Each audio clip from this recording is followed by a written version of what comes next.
Hi guys, Todd Gamel here. If you've been watching any of my videos, then you know I've been on a ketogenic diet now for right at 11 months. And what I'd like to share with you is some of the myths that continue to come up about a ketogenic diet. I see these all the time on the forums on Facebook or other forums out on the internet. They're just some information that people continue to perpetuate that are false. These are not in any particular order of importance, but I have listed 10, so I'm going to kind of go through them 1 through 10. The first one I want to talk about is the myth that all carbohydrate diets are ketogenic. Now this is simply not true, and it really gets down to what do you consider a low carbohydrate diet. I guess in theory any diet less than 200 carbohydrates could be considered a low carbohydrate diet. But in order for a ketogenic diet, a low carbohydrate diet to be ketogenic, it has to be at a minimum 100 grams of carbohydrates or less consumed in a day. According to Dr. Stephen Phinney, author of The Art and Science of Low Carbohydrate Living, it's really if a person ingests less than 50 carbohydrates a day, their body will go into a state of metabolic ketosis. So some people can tolerate up to 100 grams of carbohydrates a day and still be in ketosis, but not everyone can. I mean, we are all have the same basic human attributes, but we all do function a little bit differently in a metabolic level. So, having said that, when I speak about a ketogenic diet, for me, I am talking about a diet that is less than 50 grams of carbohydrates a day. Now, it doesn't matter what your carbohydrate intake comes from. As long as you keep your carbohydrates less than 50 a day, you're never going to have to worry about whether you're in a state of ketosis or not. Another myth I want to talk about is that, and I've talked about this in one of my other videos, is that you have to be all natural or organic to be ketogenic. This is simply false. I know there are a lot of people out there that will tell you certain food items are not ketogenic because they're not all natural or they're not organic. It's nice if you have items that are organic or all natural, but they do not have to be ketogenic. What we're looking at is, again, carbohydrate counts of the products that you eat. That is what is most important.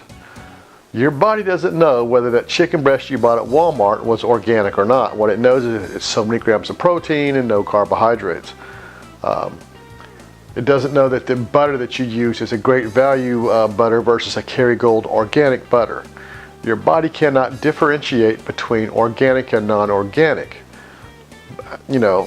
Having said that, if you can afford to purchase the organic and all natural products, they are probably better for you if they have less preservatives. But you do not have to be organic or all natural to be ketogenic. That is a simple falsehood. It's all about the carbohydrates. It's something I talk about in every one of my videos. It's the carbohydrates that matter. Another myth that people really, I see them rail on other people about, and I've been kicked off my share of ketogenic forums, and that is artificial sweeteners. Artificial sweeteners are ketogenic. Now, I realize that they have chemicals in them that some people don't like, but even Dr. Stephen Phinney used Splenda in some of the recipes in the back of his book, The Art and Science of Low Carbohydrate Living.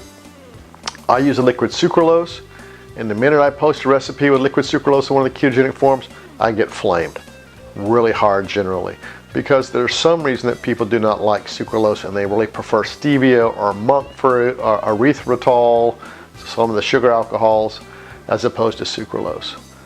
Personally for me, stevia is really bitter. I don't like it. I like the liquid sucralose.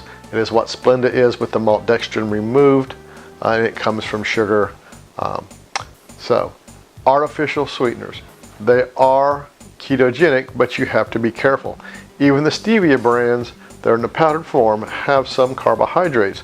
If you look on the label, you're going to see maltodextrin. The maltodextrin is used as a filler in both Splenda, stevia, and any of the powdered artificial sweeteners to help give it bulk because they're so concentrated in the sugar. The next one I want to talk about, and I talked about it I think on my first or second video, is You'll hear people say ketosis is dangerous. Ketosis is not dangerous. What most people think about when they hear ketosis is they think of ketoacidosis. Now, ketoacidosis is a dangerous condition, and it is a condition where type 2 diabetics who don't control their blood sugar get really elevated blood sugar levels. They can be 6, 7, 8, 1500 even, or more. Now, if you get into a 1500 blood sugar level, you may find a patient that is comatose, and we get those in the ICU where I work at. So diabetic ketoacidosis is definitely a life-threatening condition, but ketosis is not. They sound similar, but they're very different process. Ketosis is a process of where your body starts to burn fat, stored fat, and it changes it to ketones that your body can burn as fuel to supply your brain and the other organs of your body. And this is how a ketogenic diet works. Your fat is converted to ketones, your body burns those ketones for energy, therefore your body burns more fat. Ketosis is safe. It is a metabolic diet that is safe for you no matter what your disease process. Now, I also see a lot of people ask and say that you need to have a ketone supplement in order to be in ketosis. Ketone supplements, and there are certain supplements out there that say they have ketones in them that you can drink to help increase your ketone levels. It's a bunch of crap. You do not need it. Reduce your carbohydrates to 50 grams or less, and your body will naturally go into a state of ketosis. Do not waste your money on these products that claim to have ketones in them, that claim to help you get into ketosis faster. You're only wasting your money, and you're fattening up somebody else's pocketbook. This is a total myth. You do not need products that have ketones in them. Next myth is that carbohydrates, including complex carbohydrates, are an essential part of a healthy diet. There are a number of studies that show that you do not have to have complex carbohydrates in your diet to be healthy. In fact, just the opposite is true. We have found that a person that is in ketosis, whose body burns his own fat, not only lowers their weight, they also lower their blood sugar levels, and this is very important for diabetics. Any carbohydrates that you intake, that you eat as a diabetic, increase your blood sugar. So the lower the amount of carbohydrates that you can ingest, the better off your blood sugars are going to be. Another myth that you're going to see a lot is consuming large amount of fat increases your risk for heart disease and stroke. Another one that is simply not true. If you saw my last video, I had my labs drawn at 8 months into my ketogenic diet. And what you found out is that my triglyceride level decreased from 101 down to 51. So my triglycerides decreased by 50%. And then my high density lipoprotein actually increased from 39 to 61. It doubled. The good cholesterol level in my blood doubled. I am sitting here living proof to you that a high fat diet made of essential good fats is healthy for you. I'm talking about butter, olive oil, avocados, fish, red meat, poultry, nuts. Those are fats that your body can ingest and burn naturally. It is the trans fats that you really have to watch for, and those are the ones that increase your risk for stroke and heart disease. Another myth that I'm going to see, and I see it on a lot of blogs and a lot of websites, is that a ketogenic diet is a cure-all. It is not. A ketogenic diet is fantastic for a diabetic or someone who's wanting to lose weight. It's great for the diabetic because it is a carbohydrate restrictive diet, and carbohydrates increase your blood sugar levels. The more you restrict your carbohydrates, the quicker you get into ketosis, the faster your body burns stored body fat, the lower your blood sugars are, the more weight you will lose. This is just a proven fact. Now, Whether it helps with your arthritis or inflammation or some of the other claims, I can't speak for those. I have read where some people say they have less pain, they have less joint pain, they have less inflammation. Dr. Finney does talk about in The Art and Science of Low Carbohydrate Living that a ketogenic diet does tend to be less inflammatory, but whether it's going to make a big difference for you if you have another disease process, I can't vouch for that. But personally, as a diabetic and someone who was overweight, I can tell you the ketogenic diet is a great diet for someone who needs to control their blood sugars and lose weight. I'm living proof. I'm off my insulin. I've lost 68 pounds. My labs look fantastic. I'll have labs drawn again in about 3 months.